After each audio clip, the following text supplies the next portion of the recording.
Hello, welcome back to Foos Entertainment for my final Twilight Saga review of the Twilight Forever box set, which is a limited edition. Now, that's obviously for 2012, I believe. I have to take a look here. I have to take a look at the last one. So we'll do that as well. So part 1 was made in 2011, and part 2 is a 2012 film. Alright, so breaking down part 2 from 2012. Okay. Here we go. Now you know. My favorite one out of all of these is Breaking Down Part 2. Breaking Down Part 2 to me is a film I wish I'd seen in theaters, because this is the crown jewel of them. Definitely. The crown jewel of the Twilight Saga. Now, what makes me like it so much better than the previous 4 films? Well, I know a lot of people didn't like this one. I loved this one. I love the fact that we get to see the entire world of vampires. We get to see all different cultures of vampires. We get to see a lot of things that I think we should have seen this entire time.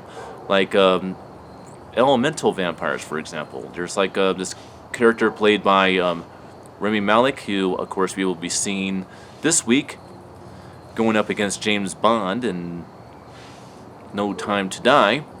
And he obviously is an Oscar winner for playing Freddie Mercury in Bohemian Rhapsody. He plays an elemental vampire that actually has the ability to bend the elements. You know, air, water, fire, and earth. That's cool. And they have like all these other ones, like these Amazon vampires. They have these like Celtic Viking vampires from a long, long time ago. They've been around for thousands of years. They have a problem with the Valkyrie, the government of the vampires. He does have so much cool stuff in this movie that really takes you from culture to culture to culture all around the world. Which, of course, brings us to the plot of the film. When word reaches around the globe, as well as to the Valkyrie, due to the betrayal of a cousin, that Edward and Bella have a child, and she is half mortal, half immortal. Well, the Valkyrie looks at this as an abomination and wants to kill the Cullen Covenant and kill what they think is the abomination, which is their new child, who has been growing at a very accelerated rate, I might add. And so the Cullen family, as well as Jacob and his werewolves, are on a mission to convince all of the vampire covenants around the world that the child is not an abomination. But the child actually is not an immortal, but immortal. She's actually a living being. She's not completely a vampire. She's flesh and blood. And this ultimately leads to a epic battle between all of the united vampire covenants going up against the Valkyrie, which ultimately leads to the end of the saga, in which, of course, the good guys win and the bad guys obviously have to leave in shame. And yeah, this is a very epic, proportioned movie. I think it's a little shorter than the last one, possibly a little bit longer than the first 3, but overall very satisfying. This one's a far more fast-paced. The action sequences are very spectacular in this movie. The overall look and sound of the film, so we're going into quality territory now. Again, in 2.4.1. This one the cinematography is all over the place because we go all over.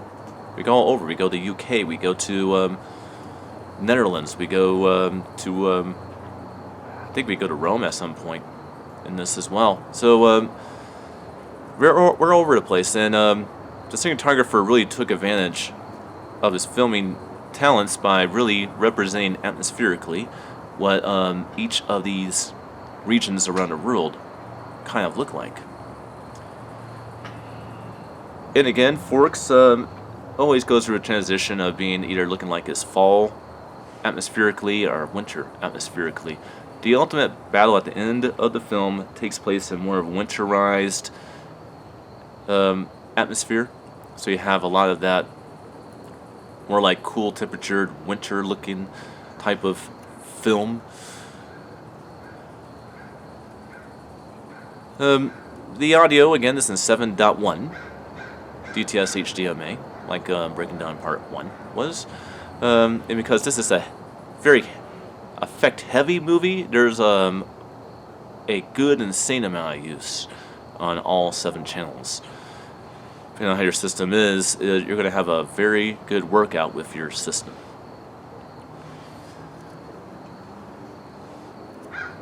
Which brings us, of course, to what you guys are probably looking forward to, my ranking. Alright, we're going to go from worst to best on the ranking of the Twilight films. Keep in mind, all opinions are completely to yourself. They are very subjective. So this is my opinion. At the very worst, I would have to say that the worst one of the film series is Breaking Dawn Part 1. That's at number 5. At number 4, I would put New Moon. At number 3, I would put Twilight.